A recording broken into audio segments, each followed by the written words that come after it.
ಸಭೆಯಲ್ಲಿ ಬಿಜೆಪಿಯವರು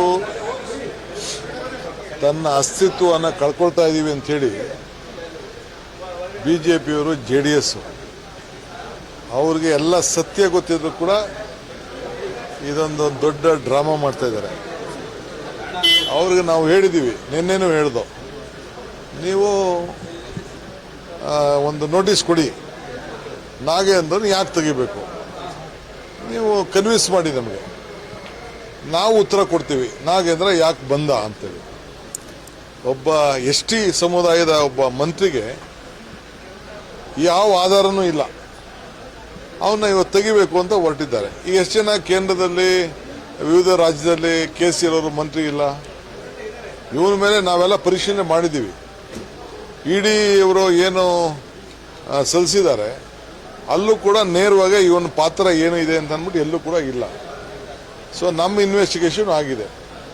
ಈಗಾಗಲೇ ಹೆಚ್ಚು ಕಮ್ಮಿ 84 ಕೋಟಿಲಿ 79 ಕೋಟಿಯಷ್ಟು ಈಗಾಗಲೇ ರಿಕವರಿ ಮಾಡಿದ್ದಾರೆ. ಇವ್ರ ಹತ್ರ ನಾಗೇಂದ್ರ ಹತ್ರ ಏನು ರಿಕವರಿ ಮಾಡಿಲ್ಲ. ಇವ್ರು ಎಲ್ಲೂ ಇನ್ವಾಲ್ವ್ಮೆಂಟು ಇಲ್ಲ. ಸೊ ನಾವೆಲ್ಲ ನೋಡಿ 2 ವರ್ಷ ಅದನ್ನ ರಾಜೀನಾಮೆ ಕೊಟ್ಟು 2 ವರ್ಷ ಆಯಿತು.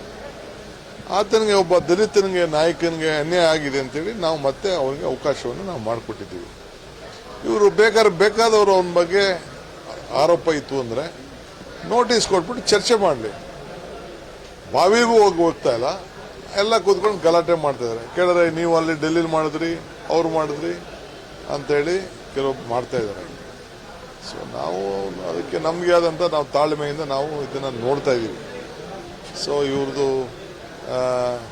ಏನೋ ಒಂದು ಅಸ್ತಿತ್ವ ಉಳಿಸ್ಕೊಳ್ಬೇಕು ಅಂತೇಳಿ ಈ ರೀತಿ ಅವರು ಪ್ರತಿಭಟನೆ ಮಾಡ್ತಾಯಿದ್ದಾರೆ, ಹೋರಾಟ ಮಾಡ್ತಾಯಿದ್ದಾರೆ.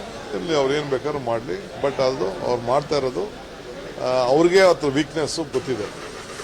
ಸೊ ವಾಪಸ್ ಹೆಂಗೆ ಅಂದ್ಬಿಟ್ಟು ನಮಗೆ ಮೇಲೆ ಡೆಲ್ಲಿಯಿಂದ ಬಂದ್ಬಿಟ್ಟಿದೆ, ನಮಗೆ ಮೇಲೆ ಹೇಳ್ಬಿಟ್ಟವ್ರೆ, ನಮಗೆ ನಡೆಯೋಕ್ಕೆ ಬಿಡಬೇಡಿ ಅಂತ ಹೇಳ್ಬಿಟ್ಟವ್ರೆ, ನಮ್ಮ ಪಾರ್ಲಿಮೆಂಟ್ ನಡೆಯೋಕ್ಕೆ ಬಿಡಲಿಲ್ಲ, ಅದಕ್ಕೆ ನೀವು ನಡೆಯೋಕ್ಕೆ ಬಿಡಬೇಡಿ ಅಂತ ಹೇಳಿದ್ದಾರೆ ಅಂತ ಮಾಡ್ತಾರೆ. ಇಷ್ಟೇ.